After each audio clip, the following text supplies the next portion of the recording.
Good afternoon and welcome to the JFK Jr. Forum. My name is Mark Guerin and I'm the director of the Institute of Politics, and we warmly welcome you to this afternoon's forum, recognizing Native American and Indigenous Peoples Heritage Month.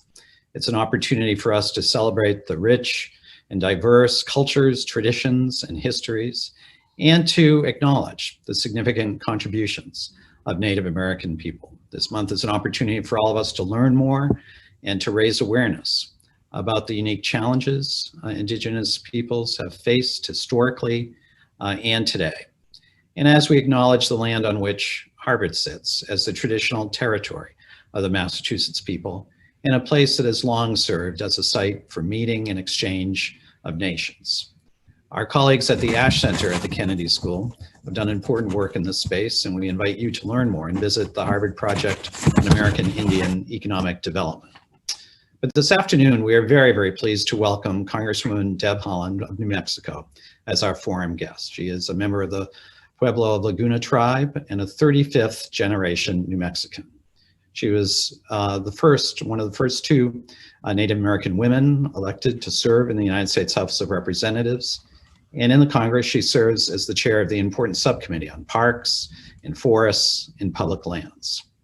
In 2019, on International Women's Day, she received a very unique bipartisan standing ovation as she was the first Native American woman to chair the proceedings of the U.S. House of Representatives.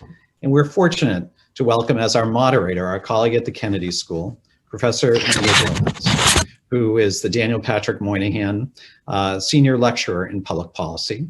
She brings her own expertise and scholarship on budgetary and public financial issues. She was a member of the National Parks Second Century Commission, and for 8 years served on the U.S. Park Service's Advisory Board. She's a graduate of the college and the business school, and of her many accomplishments, we welcome her back to the Institute of Politics because she was very involved at the Institute as a member of our Student Advisory Committee when she was an undergraduate. But their discussion today will focus on some of the unique issues, important issues, facing Native American communities, from climate change to land and water conservation to the disproportionate impact. So we look forward to that discussion. And we hope you will join us this week, where we have 2 additional convenings and forums. Tomorrow at 5 o'clock, the Center for Public Leadership will present its 2020 Gleitzman International Activist Award to the Prime Minister of New Zealand, Ardern, at 5 o'clock tomorrow. And on Thursday, we invite you to the forum at 6 p.m., where we will conclude our 2020 programming and an important discussion of the youth vote, the turnout, the historic turnout, and its impact. We will have Ashley Allison, who is the National Coalitions Director from the Biden campaign, Peter Hamby, the host from Snapchat's Good Luck America and the contributing writer to Vanity Fair, and Say Ufat, for the CEO of the New Georgia Project, and the student chair of our Harvard Public Opinion and Poll, Justin Tsang. The conversation will be moderated by the Director of Polling at the Institute of Politics, John Della Volpe. But tonight, we turn to this important issue, and we warmly welcome the Congresswoman. And Linda, I will turn it over to you with our gratitude for moderating today's discussion. Thank you. Thank you so much, Mark, and welcome to Congresswoman Haaland. I'm really, really delighted to welcome you to the Kennedy School and to the forum. There are so many things that I would like to ask you on so many topics, looking at your bio and your accomplishments and your own pretty amazing story. So I'd like to start by just asking if you can tell us a little bit about your non-traditional path to becoming a member of Congress and your upbringing in a military family, and about yourself and how you got here. Thank you so much, Professor Bilmes. Thank you, Mark, also for that lovely introduction. And I'm so happy to be with all of you this afternoon. Really appreciate the invitation. Of course, we all wish we could be there in person, and hopefully we will get there. But thank you for having me here today to participate in the Harvard Kennedy School Institute of Politics John F. Kennedy Forum. I was raised in a military family. I was also raised in a Pueblo Indian household because my mother was that's how she was raised. And, she made sure that we understood, that we knew our obligations to our communities, that we participated in our cultural activities. And so whenever we had an opportunity, in spite of the fact that my dad was getting transferred mostly to the East Coast and to the West Coast, that we had opportunities to spend with our grandparents in our community at Laguna. My parents weren't overtly political. They voted every time there was an election. But we didn't really talk about politics, the kitchen table, or anything like that. My entry into politics really came as an adult because I just wanted more Native Americans to vote. I tell people sometimes that I started out as a phone volunteer and now I'm a member of Congress. But my political, I guess, my entry into politics was as an organizer. And I still like to describe myself as an organizer because I think that's where so much of the important work gets done. In politics, yes, but also in so many other facets of our society and our communities. When we're thinking about all of the things and all of the work that people do across the country to move our country forward, to move issues forward that we care about. I'm proud to be an organizer and so very honored, of course, to serve the 1st District of New Mexico. And I feel like what Congress needs, and I feel like Congress has gotten this, specifically in the very large class of 2018, were more sort of everyday people, folks who understand what it's like to struggle in a family setting as a working part of a working family. I know what it's like to be on food stamps, know what it's like to piece together healthcare for me and my child. And so I feel like in this day and time, in 2020, in the middle of a pandemic with economic struggles and environmental injustice and all of these things that have been happening, that we need folks who are close to the pain, as my dear friend Ayanna Pressley says. And so I count myself as sort of an everyday person who worked really hard and ran for Congress and won. My phone volunteerism did lead me to be the state chair of the Democratic Party of New Mexico during a critical election, and we did quite well here in New Mexico in 2016. And I guess I've just worked hard to make sure that I was an active member of our party and did whatever I could to get people out to vote. So, Congresswoman, there are so many things I want to ask you on a lot of topics, but before we get off this topic, I want to ask you about being an organizer. I think there are a lot of students who are listening now and who will listen in the future on the video. And we've heard a lot about organizing, from Barack Obama being an organizer and Stacey Abrams organizing in Georgia.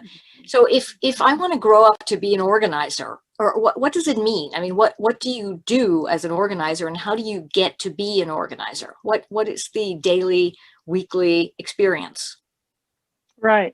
Well, I mean, and of course, it depends on what kind of organizer you want to be. Me, as I mentioned, I started out as a phone volunteer, and that led me to volunteering in person in Native communities across New Mexico, always aligning myself with candidates that I believed in, candidates that I truly felt would move our country forward and move our community forward, and candidates who I knew cared about Native Americans and the issues that we face.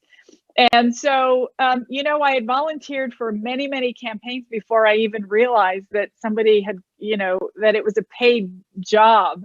I didn't realize that I could actually get paid doing something that I really loved.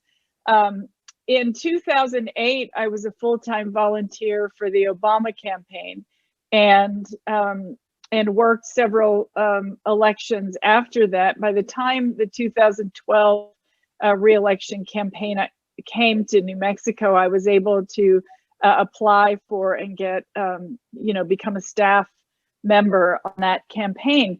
But what it is, I think organizing has some fundamental, like across the board, regardless of what kind of organizing you're doing, some fundamental things. It requires you to reach out to people, to cold call folks and get them on your team, right? You want to build your volunteer base so that you have folks in every sort of corner of the area that you're working in, to make sure that they're also echoing the things that you're saying about your candidate or about your issue. So you want to build your volunteer base. You want to create messaging that resonates with folks across your broad, area. And it's a lot of face-to-face contact. It's gaining the trust of folks, voters in my case, gaining the trust of voters for the folks that you believe in.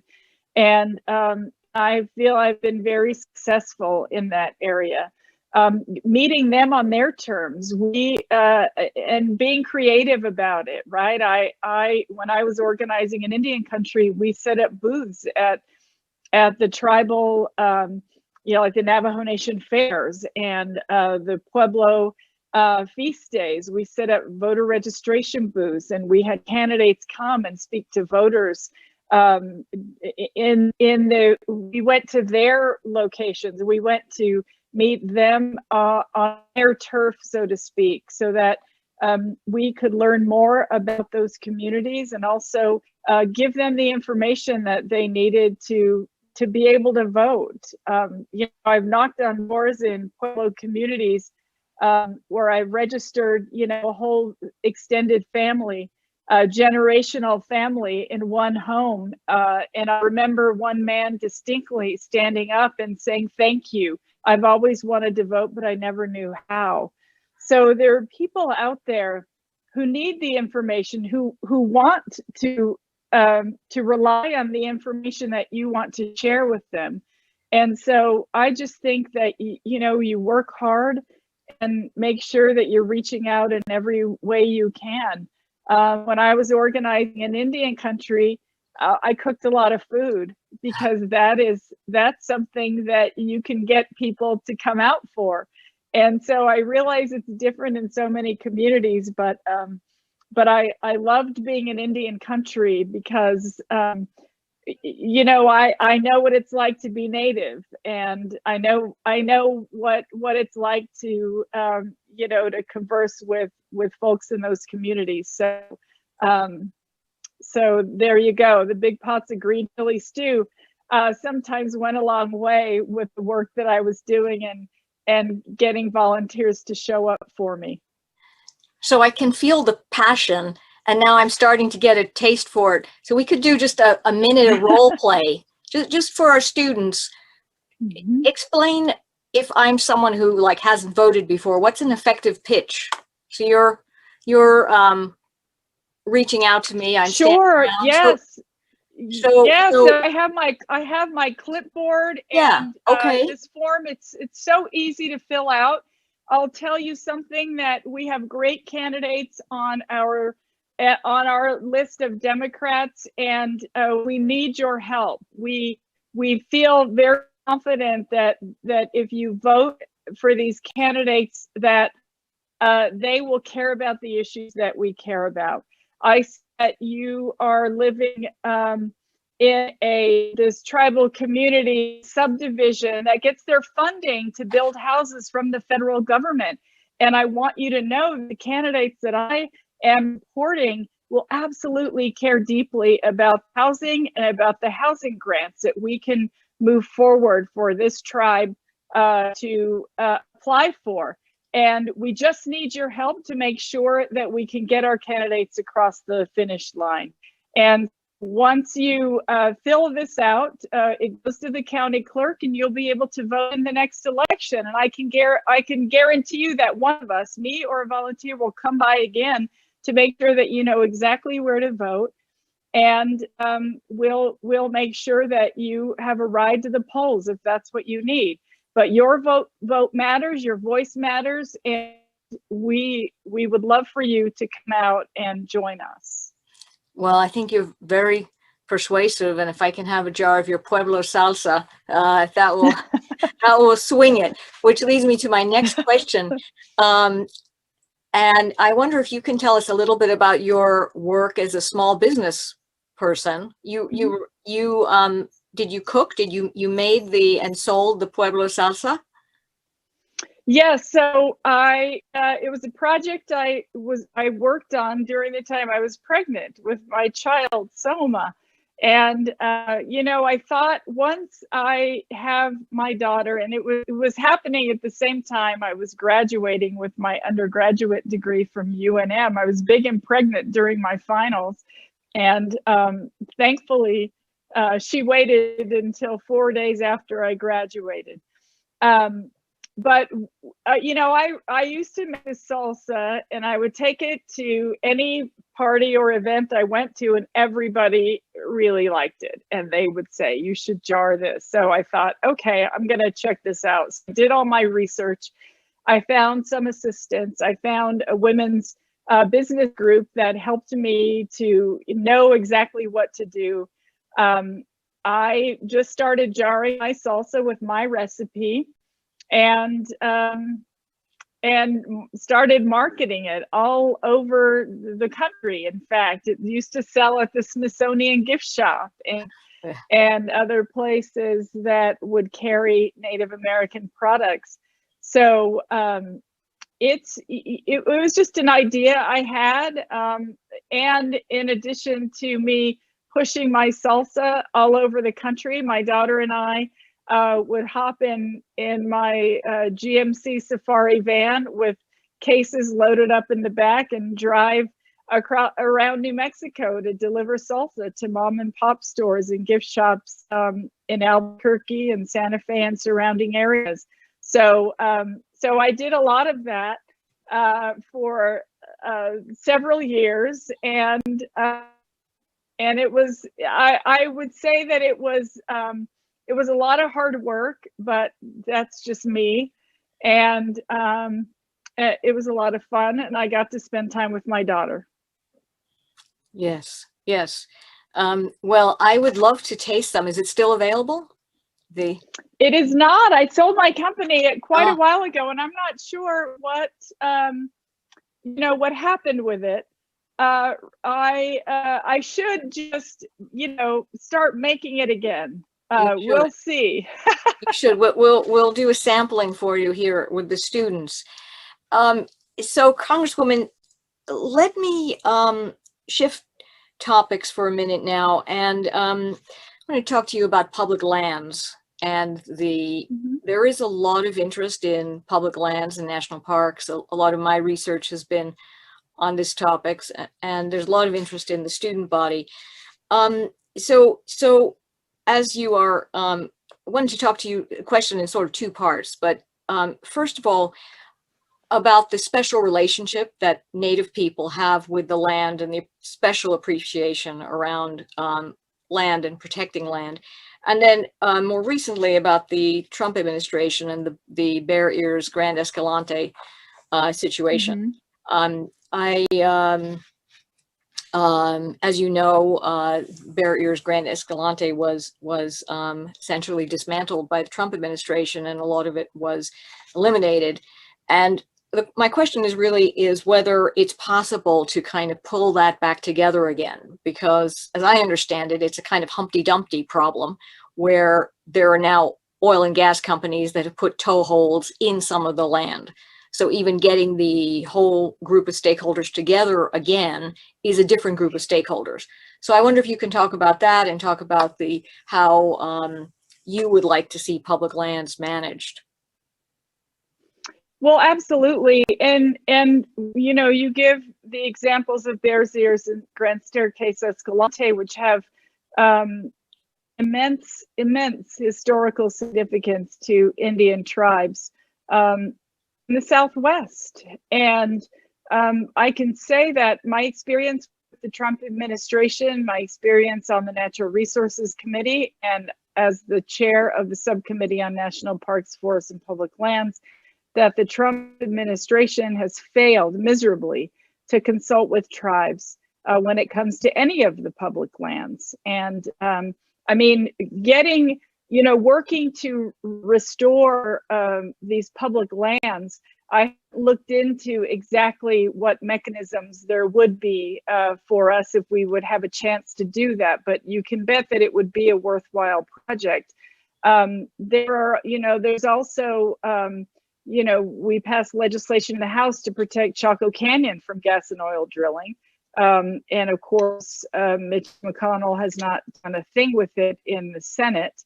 And I've said in hearings where the tribal chairman from the Tohono O'odham tribe testified that the Trump administration texted him 2 hours ahead before they came to one of their sacred sites and blasted it apart with dynamite so they could build the southern border wall. So much of the destruction to our public lands that has happened under this administration could have been avoided if they had done their job of consulting with tribal nations. And so I know that the Biden administration has made distinct promises to ensure that tribal consultation is something they will engage in, or robust tribal consultation. I appreciate that so much. He'll bring back the tribal nation summits.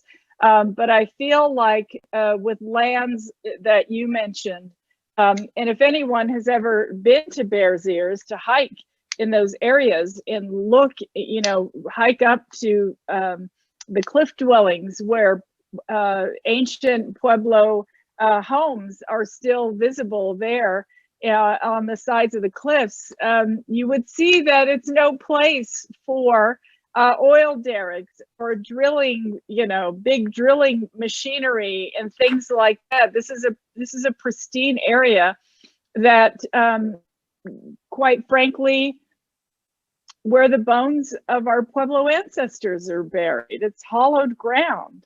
And so I want to get back to ensuring that that any administration is consulting with tribes, because I feel that that is absolutely something this administration has failed to do. They failed miserably, and in the process destroyed so much of our public lands. And so, of course, I would do anything I could to move these beautiful pieces of landscape back into protection under, the National Park Service. And I haven't, I'm not sure exactly how that could happen right now, but it's certainly worth the effort. And when we think about the issue of tribal sovereignty, I'm kind of thinking around the various topics that the Interior Department encompasses. I know you have a lot of experience as being chair of the Development Corporation of the Laguna Pueblo, or Laguna Development Corporation, and you've been involved in a lot of different types of economic development around tribal lands. How do you see the future of, or at least the ideal, what would be your vision for the issues around tribal sovereignty and how the tribal nations should interact with the government, the federal government? Right. Well, I absolutely think that it's up to the tribes to determine in large part how they see that government to government relationship. I think that that of course tribal nations are all different too, right? There's 574 tribes. I can tell you that I'll give you an example of how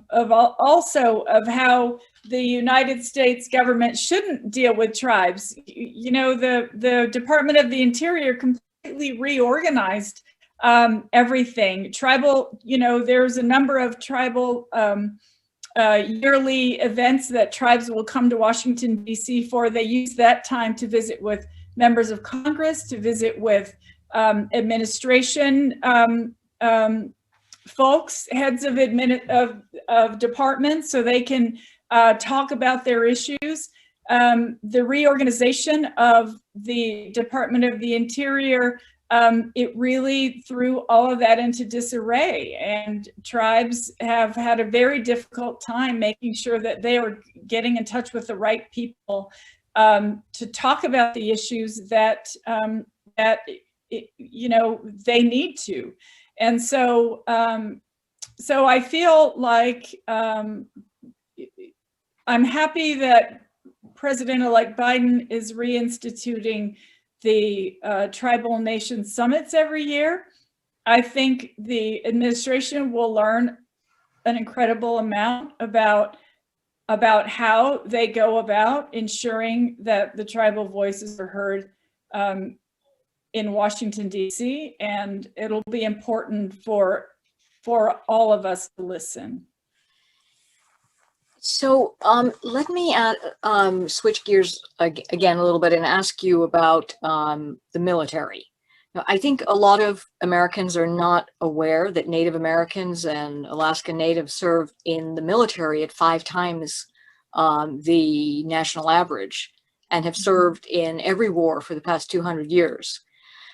They are actually the most overrepresented population in the military.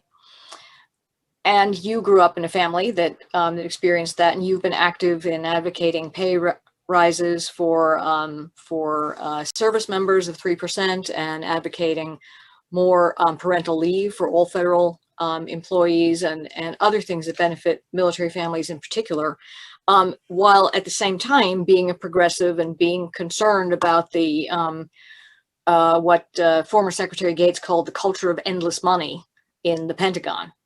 So, I mean, how do you see the issues around national security, around the military budget, and the issues facing the sort of sprawling U.S. military and the need for both belt tightening as well as addressing new challenges?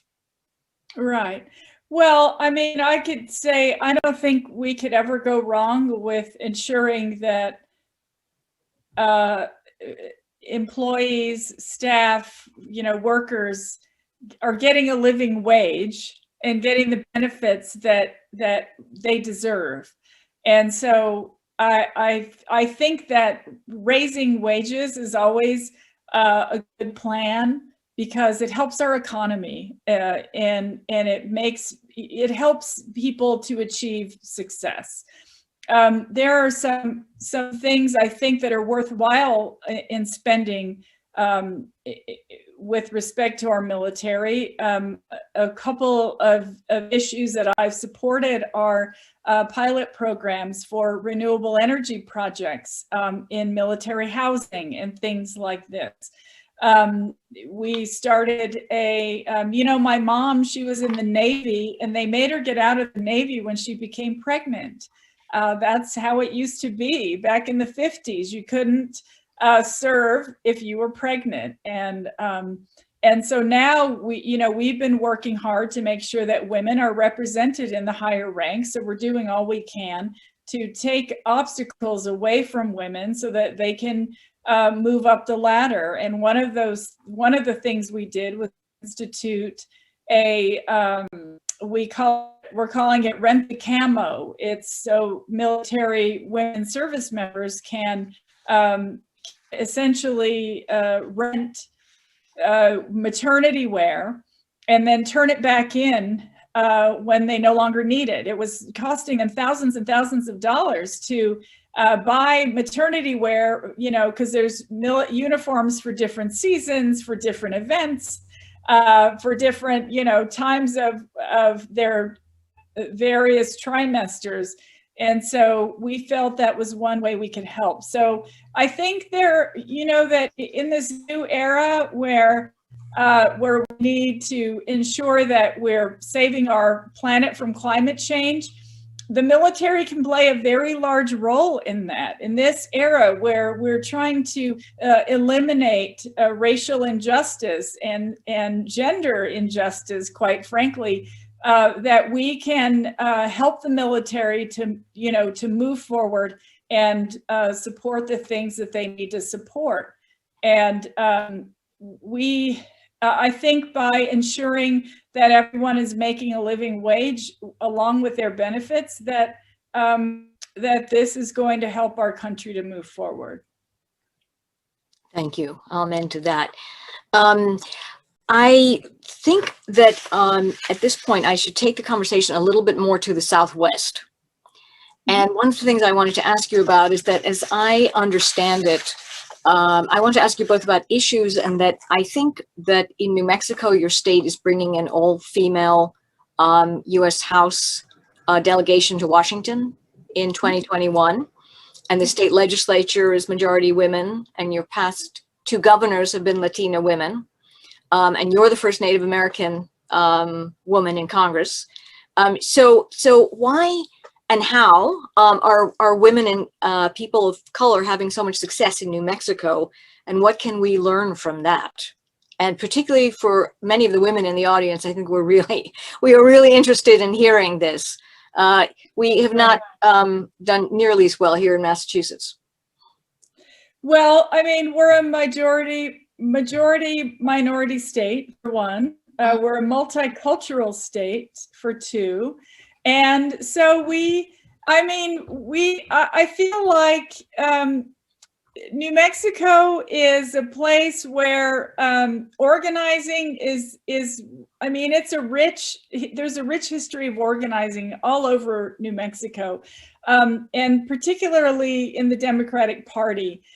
Some folks say they were born Democrats because of the communities that they live in. And so I feel very strongly that this is a tradition that we have in New Mexico. I am proud that women are making a mark on our politics here. There's an organization I think that some of us have in common, and that's Emerge New Mexico, the parent organization Emerge America, which started in San Francisco to help women to learn how to run for office. There's, if you ask a man to run for office, he says yes the first time. It takes a woman 7 times before she says yes on the average. And so Emerge New Mexico, it's a political leadership training program for Democratic women. When I went to it, I graduated from that organization in the class of 2007. I have to ask, what did they teach you, Congresswoman, when you went to class for running for office? A lot of our students here want to run for office. What did they teach you in Emerge New Mexico? They teach you how to speak publicly. Okay. I mean, it's scary, right? To get up in front of a group of people sometimes and, give a speech. They teach you that. They teach you that sometimes they'll have somebody come in and teach us about what to wear, right? Like, what's a good plan for being out on the campaign trail, and what do you wear when? They taught us how to write speeches. They taught us how to make fundraising calls, to knock on doors, and canvas, just you have to learn to talk about yourself. That's not something that people are used to, right? It's easy to talk about somebody else, but when you got to talk about yourself, that presents a whole different set of challenges. So they teach you all these sort of fundamental things about running for office. And I could say that the fundraising tutorials are absolutely important, because that's one of the big things that you have to do, is to raise money if you want to run for office. The signs, the literature, the gas that you need to send volunteers across the state, that all costs money. And so those are just the nuts and bolts of running for office. And I feel like Emerge New Mexico has really done an amazing job in giving women candidates the courage and the confidence to to get out there and run. You know, I ran my first, I graduated from Emerge in 2007, and I ran for lieutenant governor in 2014. So it took me that long to say, okay, I'm ready to run. But I feel like, you know, you decide to run for office, and then about 2 months into it, you're like, what am I doing? Why did I do this, right? It gets a little stressful, but you know, now I've taken a few things in stride. I just won my re-election for this seat, and I won't say it gets any easier, but I think you just get used to it after a while. And when you say it doesn't get any easier, so what are the highs and the lows of being in Congress? Well, you know, running a congressional campaign, you do have to raise a lot of money. My first election, I had to, you know, pay for television ads, and those are expensive. And so sometimes I'd be in a room making fundraising calls for 11 hours a day. That's not, you know, it's not the glamorous part of running for office, and it's difficult sometimes. You just have to, you know, you have to dig deep and say, I compare it sometimes to my marathon running. In my very first marathon, I got advice from another veteran marathon runner who said something like, whatever doesn't kill you will make you stronger. And so I kind of look at things as a marathon, right? You're training. You get the first 20 miles, and then the last 6 miles are the hardest. And that's kind of how I look at a campaign, any campaign that I'm running. This is really, really interesting. I bet a lot of students are going to want to ask you about that, but let me, one more topic on my list. I wanted to talk to you about things you have and you don't have in New Mexico. So you have a lot of sunshine, and I want to ask you about solar energy and renewables. And I know you're very involved in the push for renewable energy, and you don't have a lot of water, which is obviously a big and increasing issue. I'm from California myself, and I think in the East Coast we forget about the fact that in the West everybody talks about water all the time. Mm-hmm. So maybe you can just tell us a little bit about what's going on, about what you're doing and your goals around renewable energy and solar, and what your thoughts are on the water situation. Right. Well, of course, you're right. When you don't have water, it's an issue. And right now, we're always working on water issues. I mean, that's really what I could say about water. And balancing, you know, the water rights, because we do have Indian tribes here, and agriculture is a big part of our economy here in New Mexico as well. With respect to solar energy, we have over 300 days of sun per year here in New Mexico. In fact, the sun is shining very bright today.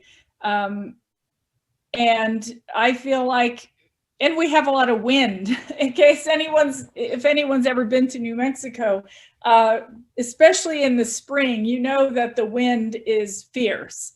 And so we do have a lot of wind energy here in the state as well. I'd like to see us really, you know, with an infrastructure plan. I feel like we need more infrastructure when it comes to transmission lines and things like that. And I feel very strongly that the federal government has a role to play in our country moving to 100% renewable energy. I think we need to do that. And we should always be working on that and moving that forward.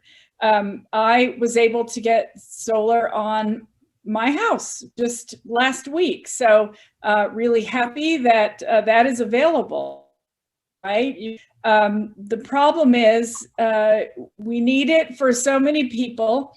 You know, it's expensive. 10 years ago, I would have never been able to even get a loan to get solar on my house, right? I'm fortunate now that people will loan me money because they know I have a reliable job. But it wasn't like that for me years back. I mean, I always, I lived paycheck to paycheck just like everybody else, and I never even had a savings account. So, renewable energy, we need to make it affordable. And I think we can do that by ensuring that the government is stepping up to the plate and helping folks to navigate that and get through it. So, I feel like there is a lot of, I feel like we have enough money for everything. We just need to put our priorities in the right order, right? Like big tax breaks to rich folks, I don't think that should be a priority in our country. I think we should prioritize clean energy and so many of other things. I want to talk too about the Energy Transition Act, which happened here in New Mexico. Our governor, Michelle Lujan Grisham, signed that into law. And that rose the standard to 50% renewable by 2030 and 80% by 2040. By 2045, the act requires New Mexico to use 100% carbon-free energy. So I'm very proud of our legislature and our governor for making that a priority for us. And I hope that other states realize that this can be their future as well. Well, I think we are looking to you, absolutely. In fact, one of my favorite former students just went back to work for the New Mexico State Legislature. But we have a lot of students who want to ask questions now, so I'm going to ask them to jump in. Our first student is Emmanuel from Harvard College. So over to you, Emmanuel. Hi there, Congresswoman Haaland. Thank you so much for coming and making the time to speak with us today. I know you must be busy, so it's greatly appreciated. So my name is Emmanuel. I'm a senior at the college, and I'm currently Zooming on this call from my home state of California, where we just had our worst fire season on record. And this is a phenomenon that we're seeing really all across the West, including in your home state of New Mexico. And we're really quickly getting to a point where there are millions of people who are either at direct risk of wildfire harm or have to deal with consequences such as smoke inhalation, falling ash, etc. So my question to you is, what do you think the role of the federal government should be when it comes to mitigating wildfire risk, especially on public lands and public forests? Is there anything that you would like to see implemented immediately when the new administration takes office? And maybe more broadly, how should the government be responding to other disasters that are fueled by climate change, such as hurricanes? Right. Well, I feel like the government, the federal government has a very prominent role to play with respect to climate change. And I'm happy that President-elect Joe Biden has made a very progressive policy platform on both climate change and the environment. One of the things that he is supporting is the 30 by 30 resolution to save nature. That's a resolution that we were able to introduce, and Senator Tom Udall, who has been a champion for the environment forever, introduced it on the Senate side to conserve 30% of our land and oceans by 2030. It's a number that scientists feel that we should protect in order to keep us from falling off the precipice. I think that the federal government has a responsibility to, that's what FEMA's for, right? It should, and this whole business of, in this administration, of if you're a blue state, you don't get anything, and if you're a red state, then we'll listen to you.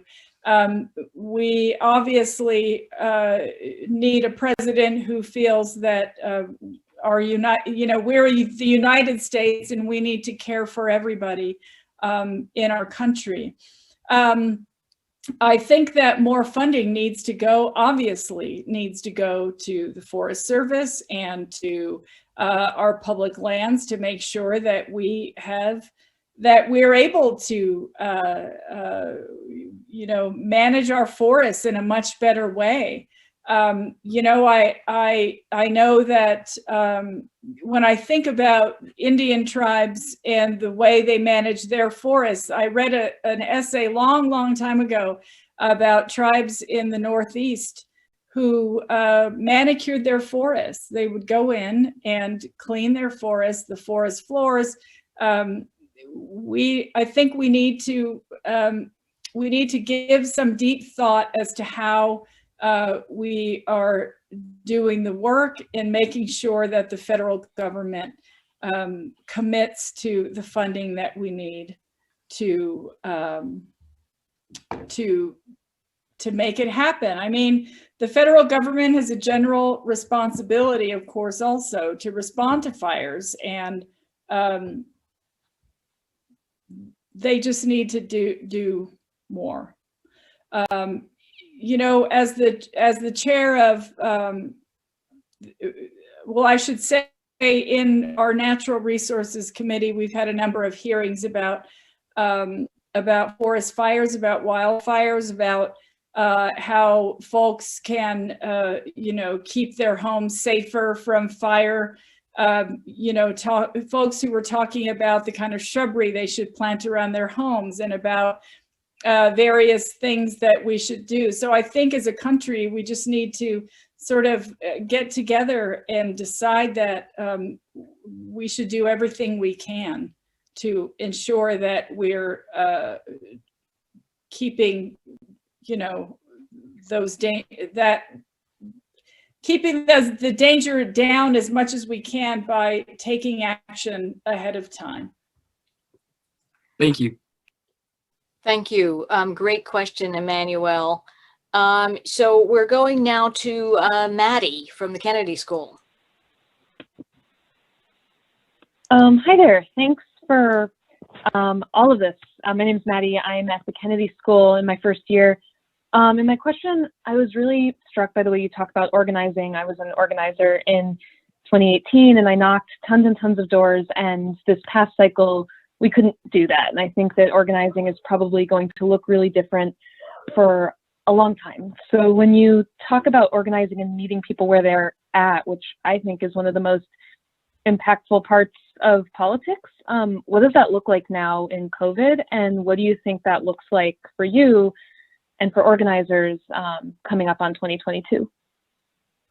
Right. Well, I understand exactly what you're talking about. And yes, 2020 was certainly, you know, COVID put a damper on all of our abilities to gather and be together. I feel, I mean, I didn't count the number of phone and, you know, phone bank kickoffs and, you know, online virtual rallies that I did, but it was a huge number. One, I got on very early in the morning. It was like 7 in the morning. A group of these Native Americans from Arizona who just wanted to chat with me about, you know, the election and so forth, and then they kicked off a phone bank. I feel like I was still meeting people where they were, even though it was virtually. And it was just important for me to, if I was getting an invitation to show up, even just opened up my computer and were there, because we still need a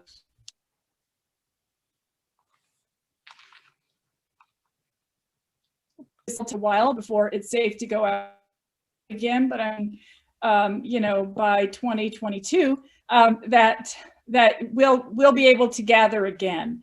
But nonetheless, I just, you know, I did whatever I could, and I feel like it worked because we won. So we just have to do whatever, I just feel like we always have to do whatever we can.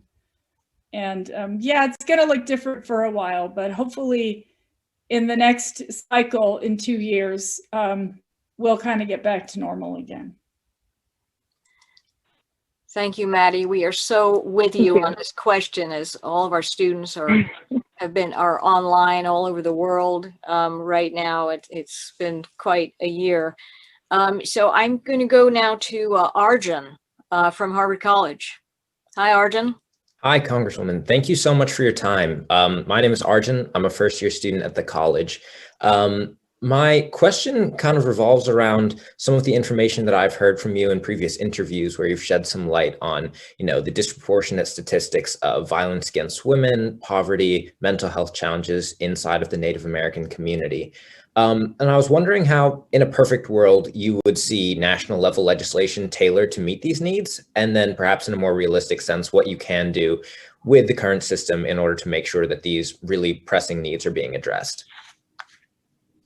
Right. Well, we were able to get several bills on missing and murdered Indigenous women across the finish line and signed into law in my first term. One, the Not Invisible Act of 2019, which creates a commission to study the issue and not only give recommendations to the Department of Justice, but also to Congress to make sure that we're passing the laws we need to pass. And then Savannah's Act, which deals with data sharing.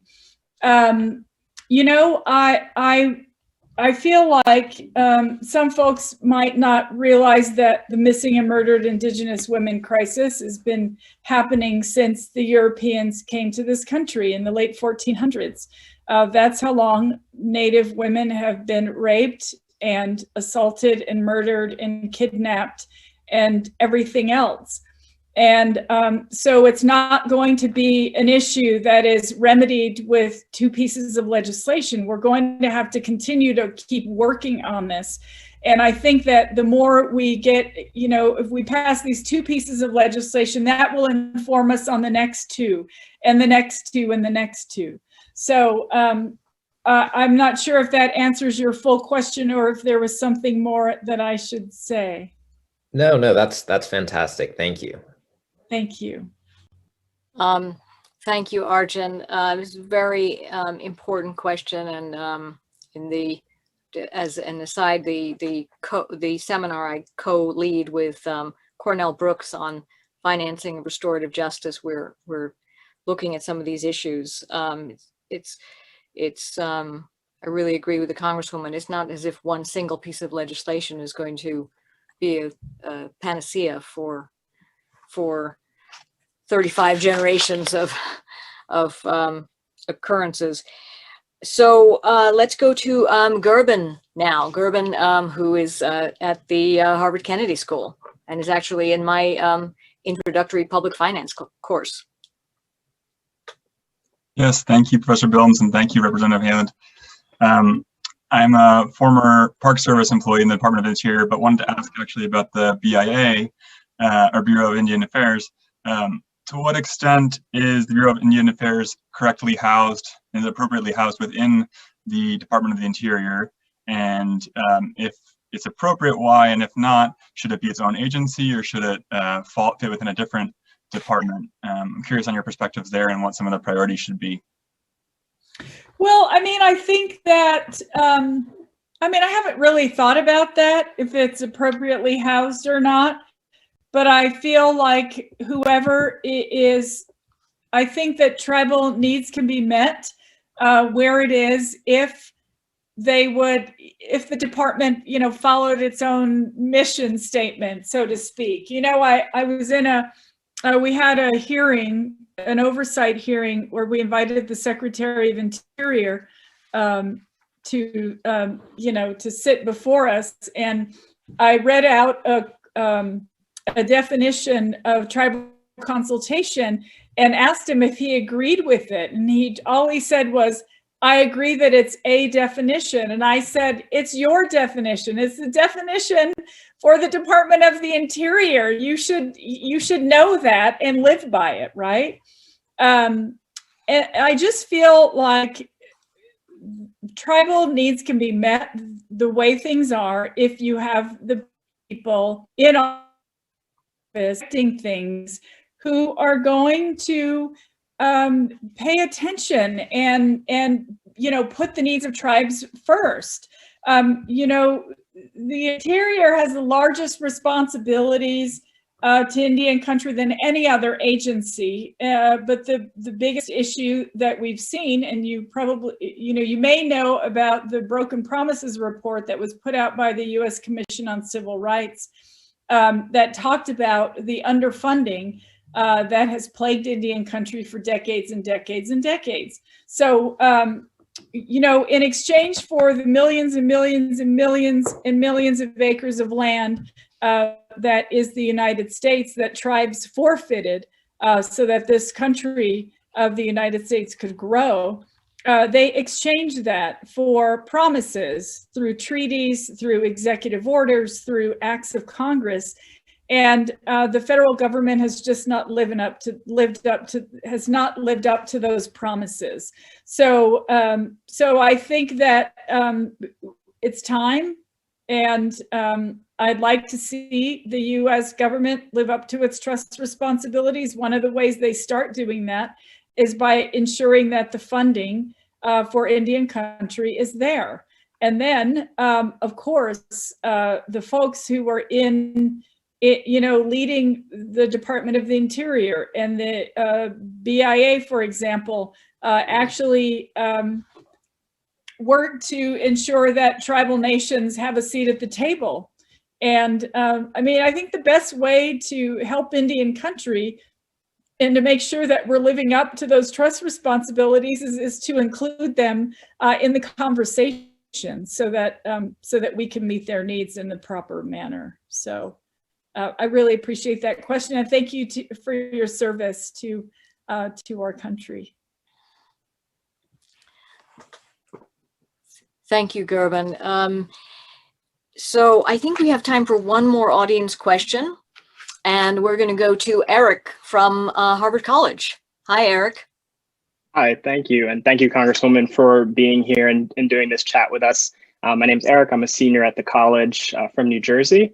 And I was also really pleased to hear about your background in organizing. As in my experience, some of my most rewarding times here at the IOP have been interacting with organizers that we have brought in, folks like Latasha Brown of Black Voters Matter, former Mayor Andrew Gillum.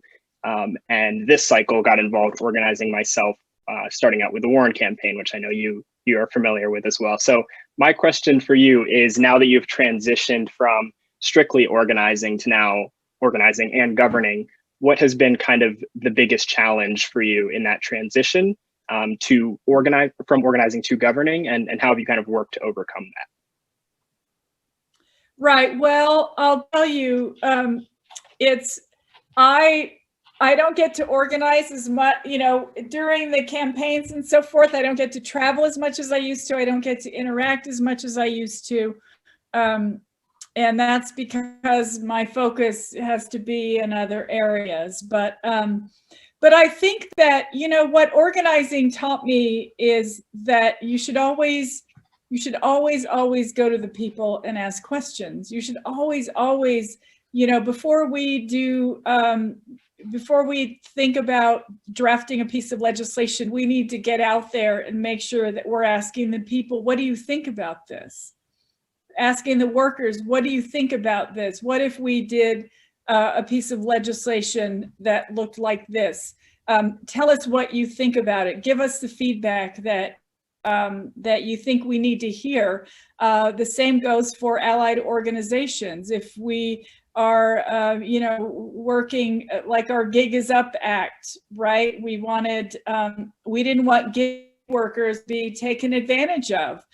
We wanted them to have, if they were employees, then the employer should pay a portion of their taxes. And so we went to those workers and asked them, and we went to the allied organizations to ask them, what do you think about this? So I think what organizing has really, really taught me is to make sure that we are involving people in the discussions that we have, that everybody should have a seat at the table. If there's an issue that involves a certain group of people, we need to hear from them, and we need to go to them and solicit their input and truly consider it, right?